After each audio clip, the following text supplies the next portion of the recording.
شروع اللہ کے نام سے جو بےحد مہربان نہایت رحم والا ہے۔ کیا تو نے نہ دیکھا کیسا کیا تیرے رب نے ہاتھی والوں کے ساتھ؟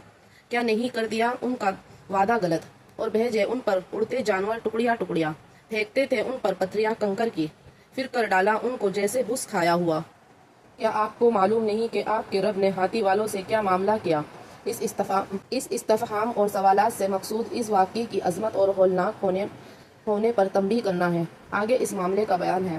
کیا ان کی تدبیر کو جو کعبہ ویران کرنے کے لیے تھی سرتاپا غلط نہیں کر دیا؟ یہ استفہام صحت ثابت کرنے کے لیے اور ان پر گول کے گول پرندے بھیجے جو ان لوگوں پر کنکریاں پتھریاں پھینکتے تھے، سو اللہ تعالیٰ نے ان کو کھائے ہوئے بھوسے کی طرح پامال کر دیا۔ حاصل یہ کہ احکام الہی کی بے حرمتی کرنے والوں کو ایسے عذاب و عقاب سے بے فکر نہ رہنا چاہیے۔ ہو سکتا ہے کہ دنیا ہی میں عذاب آ جائے جیسے اصحاب فیل پر آیا، ورنہ آخرت کا عذاب تو یقینی ہی ہے۔ اس صورت میں کیا ہے، اصحاب فیل کے واقعہ ہے کہ انہوں نے کیا ہے اللہ تعالیٰ کے گھر یعنی بیت اللہ کو کیا ہے ختم کرنے کی کوشش کی تھی، ہے نا۔ ان کا مقصد تھا کہ ہاتھیوں کی فوج لے جا کر ہم کیا ہے مکہ مکرمہ پر چڑھائی کر دیں گے۔ تعالیٰ نے کیا ہے معمولی پرندوں کے ذریعے ان کی فوج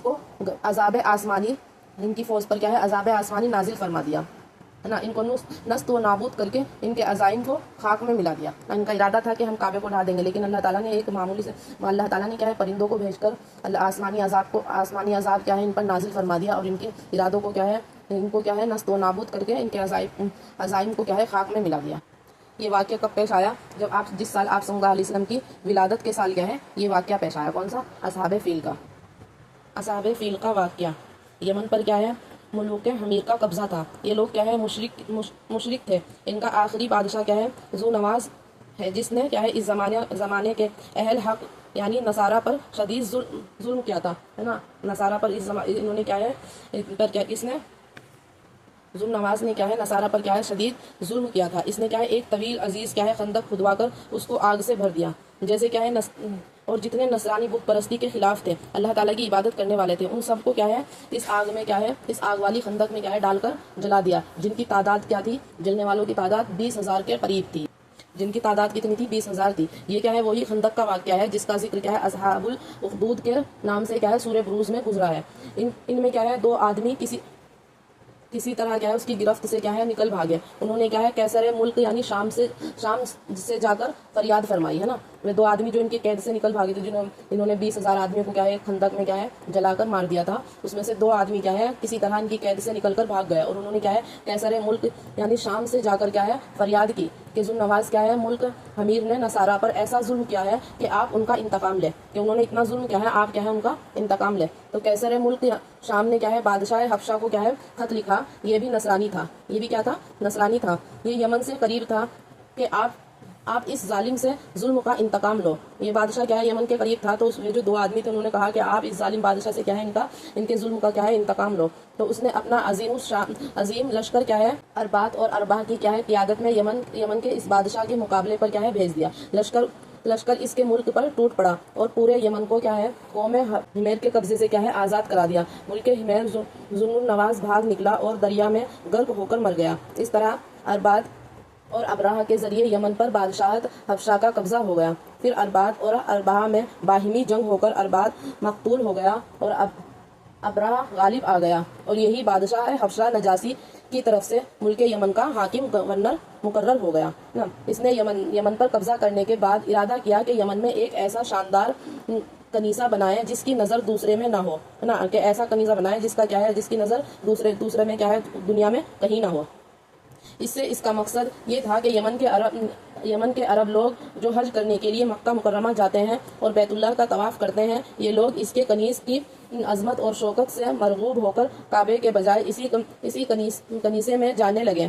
اس خیال پر اس نے بہت بڑا عالیشان کنیسہ اتنا اونچا تعمیر کیا کہ اس کی بلندی پر نیچے کھڑا ہوا آدمی نظر نہیں ڈال سکتا تھا، اور اس کو سونے چاندی اور جواہرات سے مرصع کیا اور پوری ملکیت میں اعلان کر دیا کہ اب یمن سے کوئی کعبے کے حج کے لیے نہ جائے، اس کنیسے میں عبادت کرے۔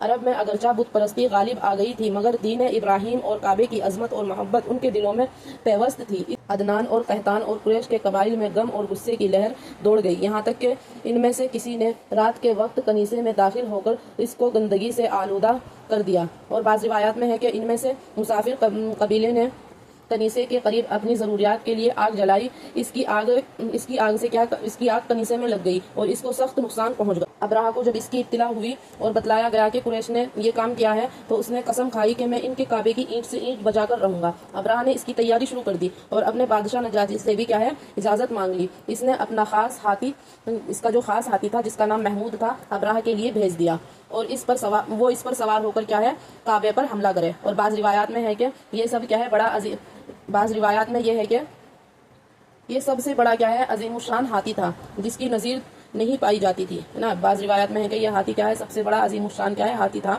جس کی نظیر کیا ہے کہیں پر بھی نہیں پائی جاتی تھی۔ اس کے ساتھ 8 ہاتھی دوسرے بھی اس لشکر کے لیے بادشاہ نجاشی نے حبشہ نے کیا ہے بھیج دیے۔ اس کے ساتھ کیا ہے 8 ہاتھی اور کیا ہے بادشاہ حبشہ نے کیا ہے اس کو بھیج دیے۔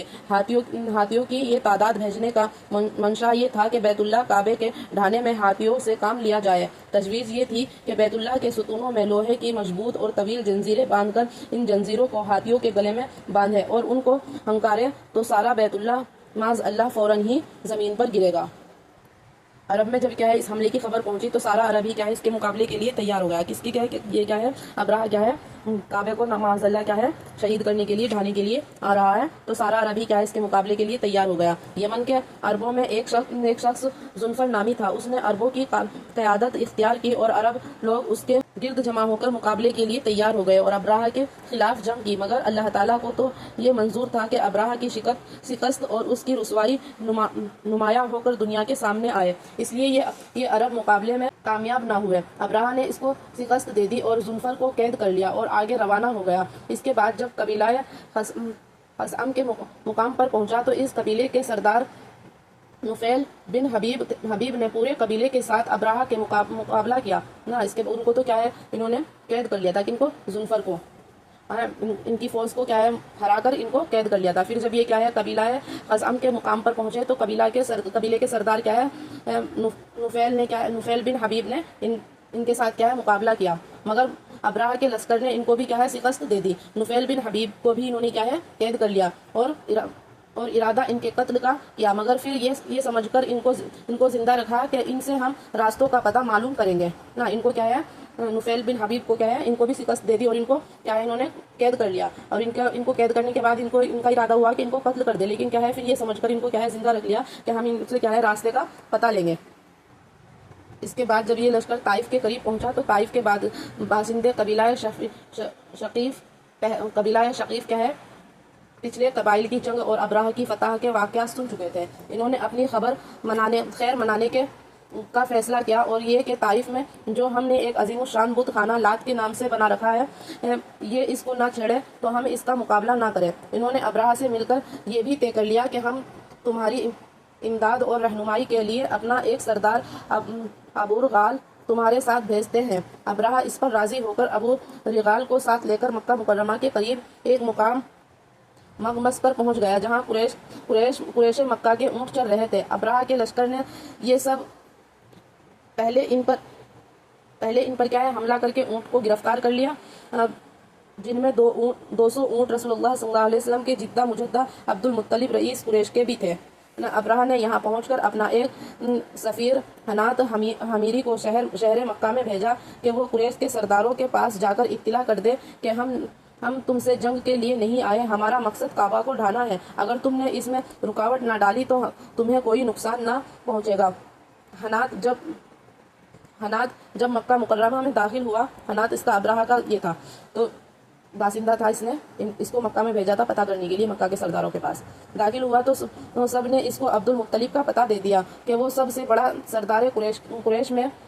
حنات نے عبد المطلب سے گفتگو کی اور ابراہ کا پیغام پہنچا دیا۔ ابن اسحاق کی روایت کے مطابق عبد المطلب نے یہ جواب دیا کہ ہم بھی ابراہ سے جنگ کا کوئی ارادہ نہیں رکھتے، نہ ہمارے پاس اتنی طاقت ہے کہ اس کا مقابلہ کر سکے، البتہ میں یہ بتائے دیتا ہوں کہ یہ اللہ کا گھر ہے اور اس کے خلیل ابراہیم علیہ السلام کا بنایا ہوا ہے، وہ خود اس کی حفاظت کا ذمہ دار ہے۔ اللہ تعالیٰ سے جنگ کا ارادہ ہے تو جو چاہے کرے، پھر دیکھیں کہ اللہ تعالیٰ کیا معاملہ کرتے ہیں۔ حنان نے عبد المطلب سے کہا کہ تو پھر آپ میرے ساتھ چلیں، میں آپ کو ابراہ سے ملاتا ہوں۔ ابراہ نے جب عبد المطلب کو دیکھا کہ بڑے وجیہ آدمی ہے تو ان کو دیکھ کر اپنے تخت سے نیچے اتر کر بیٹھ گیا اور عبد المطلب کو اپنا بڑا برابر بٹھایا اور اپنے ترجمان سے کہا کہ عبد المطلب سے پوچھو کہ وہ کس غرض سے آئے ہیں۔ عبد المطلب نے کہا کہ میری ضرورت تو اتنی ہے کہ میرے اونٹ جو آپ کے لشکر نے گرفتار کر لیے ہیں ان کو چھوڑ دیں۔ ابراہ نے ترجمان کے ذریعے عبد المطلب سے کہا کہ جب میں نے آپ کو اول دیکھا تو میرے دل میں آپ کی بڑی وقعت اور عزت ہوئی، مگر آپ کی گفتگو نے اس کو بالکل ختم کر دیا کہ آپ مجھ سے صرف اپنے 200 اونٹوں کی بات کر رہے ہیں، اور یہ معلوم ہے کہ میں آپ کا کعبہ جو آپ کا دین ہے اس کو ڈھانے کے لیے آیا ہوں۔ اس کے متعلق آپ نے کوئی گفتگو نہیں کی۔ عبد المطلب نے جواب دیا کہ اونٹوں کا مالک تو میں ہوں، مجھے ان کی فکر ہوئی، اور بیت اللہ کا میں مالک نہیں بلکہ اس کا مالک ایک عظیم ہستی ہے، وہ اپنے گھر کی حفاظت کرنا جانتا ہے۔ ابراہ نے کہا کہ تمہارا خدا اس کو میرے ہاتھی سے نہ بچا سکے گا۔ عبد المطلب نے کہا کہ پھر تمہیں اختیار ہے، جو چاہے کرو۔ اور بعض روایات میں ہے کہ عبد المطلب کے ساتھ اور بھی قریش کے چند سردار گئے تھے۔ انہوں نے ابراہ کے سامنے یہ پیشکش کی کہ اگر آپ بیت اللہ پر دست اندازی نہ کریں اور لوٹ جائیں تو ہم پورے طعام کی 1/3 پیداوار اور آپ کو بطور خراج ادا کرتے رہیں گے، مگر ابراہ نے ان کے ماننے سے انکار کر دیا۔ عبد المطلب کے اونٹ ابراہ نے واپس کر دیے۔ وہ اپنے اونٹ لے کر واپس آئے تو بیت اللہ کے دروازے کا حلقہ پکڑ کر دعا میں مشغول ہوئے، اور قریش کی ایک بڑی جماعت ساتھ تھی۔ سب نے اللہ تعالیٰ سے دعا کی کہ ابراہ کے عظیم لشکر کا مقابلہ ہمارے تو بس میں نہیں، آپ ہی اپنے بیت کی حفاظت کا انتظام فرما دے۔ اللہ گزاری کے ساتھ دعا کرنے کے بعد عبد المطلب مکہ مکرمہ کے دوسرے لوگوں کو ساتھ لے کر مختلف پہاڑوں پر پھیل گئے۔ ان کو یہ یقین تھا کہ اس کے لشکر پر اللہ تعالیٰ کا عذاب آئے گا۔ اسی یقین کی بنا پر انہوں نے ابراہ سے خود اپنے اونٹوں کا مطالبہ کیا۔ بیت اللہ کے متعلق گفتگو کرنا اس لیے پسند نہ کیا کہ خود تو اس کے مقابلے کی طاقت نہ تھی، اور دوسری طرف یہ بھی یقین رکھتے تھے کہ اللہ تعالیٰ ان کی بے بسی پر رحم فرما کر دشمن کی قوت اور اس کے عزائم کو خاک میں ملا دیں گے۔ صبح ہوئی تو ابراہ نے بیت اللہ پر چڑھائی کی تیاری کی اور اپنے ہاتھی محمود نامی کو آگے چلنے کے لیے تیار کیا۔ نفیل بن حبیب جن کو راستے سے ابراہ نے گرفتار کیا تھا، اس وقت وہ آگے بڑھے اور ابراہ کا کان پکڑ کر کہنے لگے، تو جہاں سے آیا ہے وہیں سے ہی سالم لوٹ جا، کیونکہ تو اللہ تعالیٰ کے بلدامین محفوظ شہر میں ہے۔ یہ کہہ کر اس کا کان چھوڑ دیا۔ ہاتھی یہ سنتے ہی بیٹھ گیا۔ ہاتھی بانوں نے اس کو چلانا چاہا لیکن وہ اپنی جگہ سے نہ ہلا۔ اس کو بڑے بڑے ہانی تبروں سے مارا گیا، اس کی ناک میں آنکڑا لوہے کا ڈال دیا، پھر بھی یہ کھڑا نہ ہوا۔ اس وقت ان لوگوں نے اس کو یمن کی طرف لوٹانا چاہا تو فوراً کھڑا ہو گیا، پھر شام کی طرف چلانا چاہا تو چلنے لگا، پھر مشرق کی طرف چلایا تو چلنے لگا۔ ان سب اطراف میں چلانے کے بعد پھر اس کو مکہ مکرمہ کی طرف چلاتے مگر وہ بیٹھ گیا۔ قدرت حق جل شانہ کا یہ کرشمہ تو یہاں ظاہر ہوا۔ دوسری طرف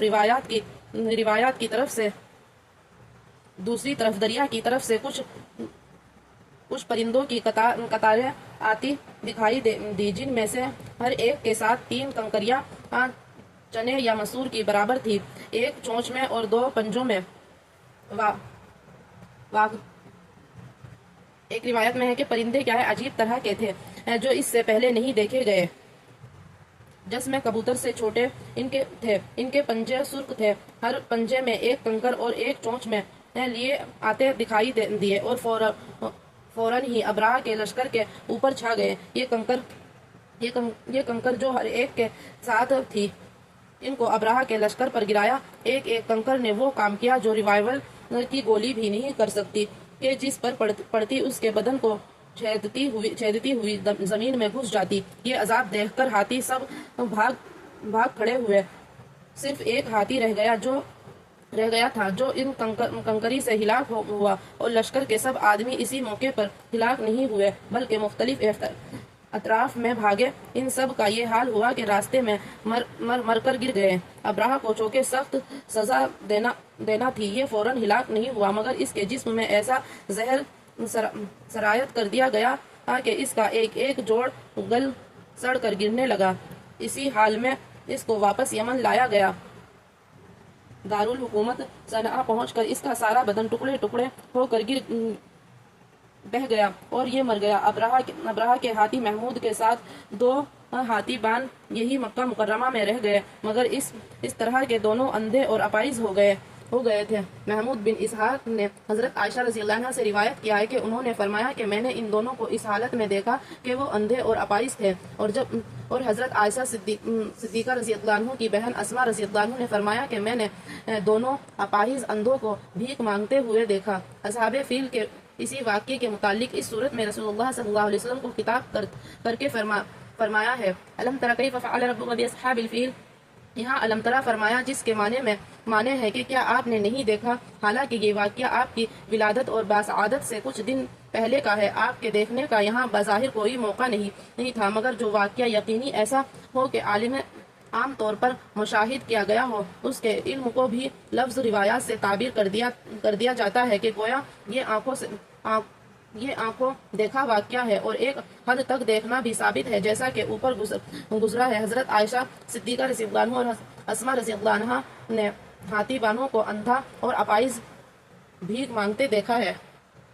طیرن ابابیل، بیل لفظ جمع کا ہے، مگر اس کا کوئی مفرد مستعمل نہیں، معنی اس کے پرندوں کے گول کے ہیں، کسی خاص جانور کا نام نہیں۔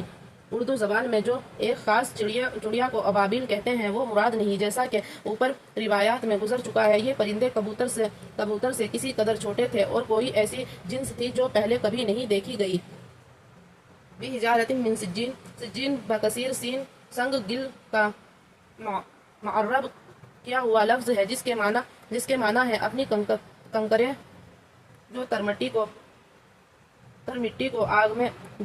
کو آگ میں پکانے سے بنتی ہے۔ اس میں اشارہ اس طرف ہے کہ یہ کنکریں بھی خود کوئی طاقت نہ رکھتی تھی، معمولی گارے اور آگ سے بنی ہوئی تھی، مگر باقدرت حق سبحانہ انہوں نے ریوائول کی گولیوں سے زیادہ کام لیا۔ فجعلہم کعصف مأکول، عصف بھوس کو کہتے ہیں۔ اول تو خود بھوس ہی منتشر تنکے ہوتے ہیں، پھر جبکہ ان کو کسی جانور نے چبا بھی لیا ہو تو وہ تنکے بھی اپنے حال پر نہیں رہتے۔ ابرہہ کے لشکر میں جس پر یہ کنکر پڑی ہے، اسی کا یہی حال ہو گیا۔ اصحاب فیل کے اس عجیب و غریب واقعات نے پورے عرب کے دلوں میں قریش کی عظمت بڑھا دی، اور سب ماننے لگے کہ یہ لوگ اللہ والے ہیں۔ ان کی طرف سے خود حق تعالی جل شانہ نے ان کے دشمن کو ہلاک کر دیا۔ اسی عظمت کا یہ اثر تھا کہ قریش مکہ مختلف ملکوں کا سفر بغرض تجارت کرتے تھے اور راستے میں کوئی ان کو نقصان نہ پہنچاتا، حالانکہ اس وقت دوسروں کے لیے سفر ایسے خطرات سے خالی نہیں تھا۔ قریش کے انہی سفروں کا ذکر اگلی سورت سورہ قریش میں کر کے ان کو شکر نعمت کی طرف دعوت دی گئی۔